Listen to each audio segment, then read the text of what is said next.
EV mandates exposed. Liberals struggle to defend costly plan after being hit with hard facts. The Liberal government's electric vehicle, EV, mandate has ignited a political firestorm. Canadians across the country are pushing back against what they see as an expensive, impractical, and dishonest attempt to reshape the automotive landscape. Spearheaded by Environment Minister Stephen Guilbeault, the policy sets mandatory EV sales targets. 20% of new vehicles sold must be electric by 2026, 60% by 2030, and a full 100% by 2035. While the Liberals insist they are not banning gas-powered vehicles, critics say the plan leaves no real room for choice, because severely limiting gas vehicle sales eventually eliminates availability. What makes this policy especially controversial is not just the sweeping scale of the mandate, but who stands to benefit. Prime Minister Mark Carney, who took over after Justin Trudeau's resignation and led the Liberals into the 2025 snap election, has long been an outspoken advocate for green finance and electrification. Before his political return, Carney served as vice chair at Brookfield Asset Management, a financial giant with billions invested in the EV supply chain. Brookfield is involved in EV charging networks, battery storage, and clean energy infrastructure. Every percentage point rise in mandated EV sales is a windfall for companies like Brookfield and, potentially, for Carney himself. That's where the conflict of interest comes in.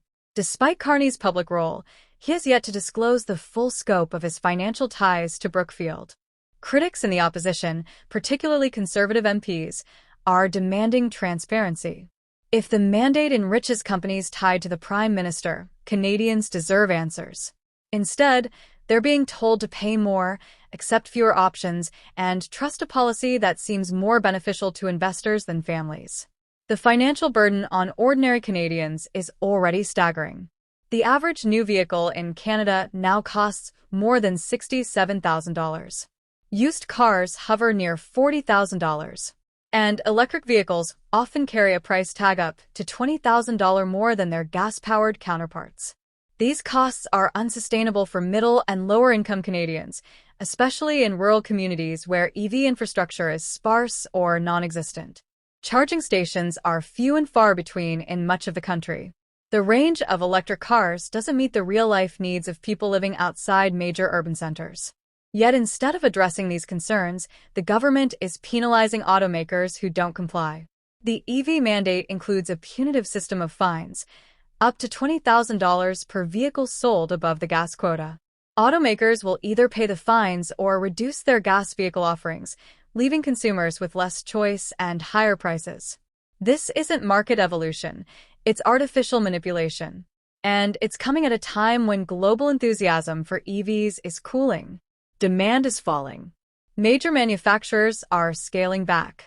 Ford canceled its $1.8 billion EV plant. Volkswagen and Northvolt have slowed down their Canadian investments. Honda delayed its EV rollout. Yet Ottawa continues to press forward as if EV sales are surging.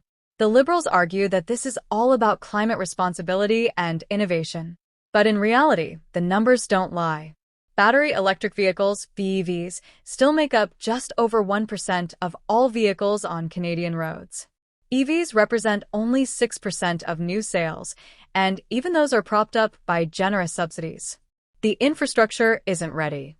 The market isn't ready. And Canadians aren't being given time or alternatives. Instead, they're being forced into an electrified future they're neither equipped for nor enthusiastic about. And while this costly transition unfolds, another Canadian crisis deepens: healthcare. Dr. Caitlin Stockton, an emergency room physician in British Columbia, sounded the alarm about dangerous conditions at Eagle Ridge Hospital. She posted a public warning about extreme wait times and staff shortages. Instead of receiving support, she was allegedly threatened with job loss. Her claims were backed by 50 ER doctors, yet no meaningful action followed. Even after violent incidents, including a machete attack on staff, requests for safety upgrades were denied. This whistleblower suppression is not isolated. Across the country, healthcare professionals say they're being gagged, punished, or ignored when they speak out. The healthcare system is collapsing under the weight of bureaucratic neglect. Emergency departments are overwhelmed. Staffing levels are critically low. And all of this is happening while government rhetoric still insists that services are well-funded and responsive. The contrast is striking.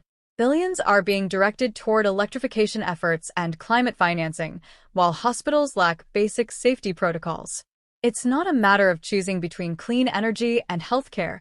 It's about setting clear priorities. Canadians are watching their tax dollars funnel into policies that benefit corporations, while their communities are left behind. Under Carney's former leadership, Brookfield reportedly avoided paying $5.3 billion in taxes. That lost revenue could have revitalized emergency care, hired new staff, or funded mental health support. Instead, it's gone and the health system is in crisis. What angers Canadians most is the dismissiveness they see in Parliament. When opposition members raise questions about affordability, rural exclusion, or crumbling healthcare infrastructure, Liberal MPs often respond with deflection or derision. There's a growing sense that government is out of touch. Instead of listening, it is lecturing. Instead of adjusting policies to match public reality, it's doubling down on ideology. This frustration is not confined to conservative voters. Many former Liberal supporters are expressing regret. They were promised a balance between climate action and affordability, public services and innovation. What they're witnessing now is a government that seems more invested in global finance than in local outcomes. And with Mark Carney at the helm, the line between governance and corporate strategy feels increasingly blurred. While Liberals insist the EV mandate is a step forward, critics say it's a forced march. The country is being reshaped at high speed and high cost, with little input from the people who have to live with the consequences. Families are being priced out of mobility. Doctors are being silenced. The economy is weakening under conflicting signals, mandates on one hand, job losses on the other. The snap election of April 2025 may have delivered Carney a chance to lead, but it also put him under intense scrutiny. His every move is now under the public microscope, and this EV mandate is becoming a defining issue of his leadership. If the backlash continues, it could be the beginning of a broader political reckoning. Canadians are asking, who is this really for? Who benefits? And who's being left behind? The answers aren't coming fast enough. And as the cost of living rises, healthcare crumbles, and vehicle options shrink, voters are keeping score. If the Liberals want to retain public trust, they'll need to do more than defend policies. They'll need to prove they're listening. So far, the silence is deafening.